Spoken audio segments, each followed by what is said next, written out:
రామయ్య మరియు పులి కథ. ఒక చిన్న పల్లెలో రామయ్య అనే రైతు జీవించేవాడు.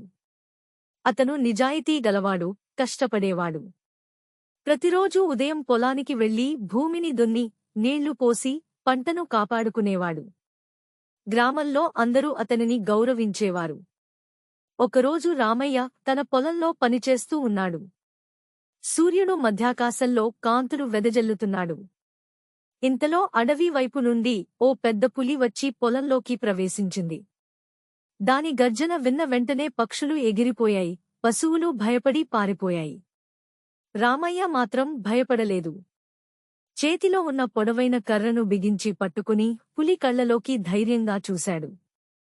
అతను గట్టిగా అన్నాడు, పులి, నేను ఒక రైతు. నా జీవితం ఈ పంటల మీద ఆధారపడి ఉంది. నువ్వు నన్ను తినాలనుకుంటే తిను, కాని నా పంటను మాత్రం తాకవద్దు. ఆ మాటలు విన్న పులి ఆశ్చర్యపోయింది. సాధారణంగా మనుషులు తనను చూసి పారిపోతారు.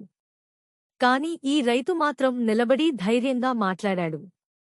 పులి అతని చుట్టూ తిరిగి చివరికి పొలాన్ని కదపకుండా అడవిలోకి వెనుదిరిగింది. గ్రామానికి ఈ వార్త తెలిసి అందరూ రామయ్య ధైర్యాన్ని ప్రశంసించారు. పంట కోసం ప్రాణాలకు భయపడని నిజమైన రైతు రామయ్య అని అందరూ అతనిని రామయ్య మరియు పులి